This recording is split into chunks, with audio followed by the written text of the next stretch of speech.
The items on the base show the lighter and darker side of Vincent. His creativity on the left-hand side with the paints, and then his more destructive side with a gun from his suicide, the razor which he cut his ear off, and also a pipe. But they're also showing the complexity by intermixing the paints with those items of destruction to show the creativity and the destruction were sort of interlinked in some ways. This is an extremely rare example of a Gambier pipe as used in Vincent's painting Van Gogh's Chair, 1888, where he characterises himself, symbolises himself with this pipe and a pouch of tobacco on an old chair. The pipe was owned by Noel Saunier, another French artist, who coincidentally died in 1890, the same year as Vincent. Saunier was friends with artist Francois-Auguste Ravier, and between 1883 and 1886, Theo Van Gogh was in charge of Ravier's work, with the dealer Boussaud Valadon, formerly Goupil and C, until 1884. Van Gogh had also worked with Goupil and C in Paris from 1875 to 6, and was an artist in Paris from March 1886 to February 1888. It is suggested by art dealers at Galerie Violon d'Ingrès that Ravier influenced Van Gogh. Nothing is known of what happened to Van Gogh's pipe when he left Arles in 1889. Artist Paul Gauguin stayed with Vincent in the Yellow House in Arles in 1888. In December 88, writes Paul Gauguin some years later, he says that Vincent approached him with a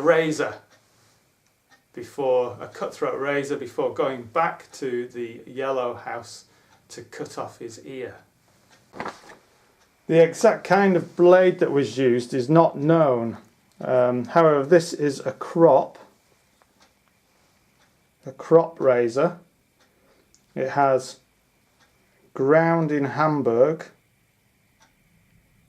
on the metal, and this dates it from 1888 to 1896. Vincent cut his ear in 1888, so it belongs to the same period. After spending time in the hospital in Arles, Vincent finally moved further north in Provence to Saint-Remy, to Saint Paul de Mausolée, a monastery now converted into a sanatorium. He spent a troubled but productive year there, and in 1890 he moved to the north of France to stay near Dr. Paul Gachet at Auvers-sur-Oise, just outside Paris. He remained prolific, but his psychological condition did not improve. Theo had supported Vincent financially, but now had a wife and child, also named Vincent, to support, and it meant he was no longer able to support Vincent. The troubled Vincent shot himself with a pistol in the fields around Auvers. He died 2 days later, aged 37. Theo was to die 5 months later of a syphilitic brain disease. Around 1960, an Auvers farmer discovered a rusty Lefaucheux 7mm pistol, a pocket revolver, a pinfire revolver in the fields where Van Gogh shot himself. The revolver was displayed in the Van Gogh Museum in Amsterdam in 2016, alongside a good example of a Lefaucheux. This is a nice example of a late 19th century 7mm pinfire. These are often referred to as Lefaucheux pinfire revolvers, although most were made by backstreet Belgian gunsmiths who avoided stamping their names on the revolvers for fear of infringing patent rights.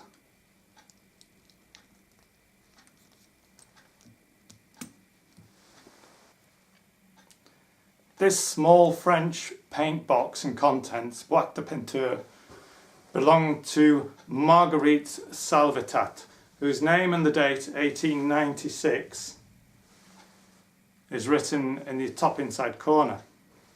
The box, paints, dipper pots, palette and palette knife are still in the style of those of the 1880s and is a smaller version, or perhaps similar version, to one that Vincent would have used. Van Gogh used many styles of palette and also of dipper pots. These are similar to those in one of Van Gogh's Paris self-portraits, Portrait as a Painter, 1888. The brushes and palette knife are of a kind Van Gogh would have used, and the paints are made by Lefaucheux and Cyr of Paris. This company ran from 1886 to 1922 in the form that would have been used in this box, and may have been the kind of used by Van Gogh. Whilst Van Gogh favoured Tasset and Le Haut, this company only ran from 1887 to 1899, and he was in Paris from 1886, a year before Tasset and Le Haut were produced. So who knows, he might have used this make of paints, or certainly something very similar. The style of the screw tops and of the tubes is the same, though they have different labels and embossed lettering.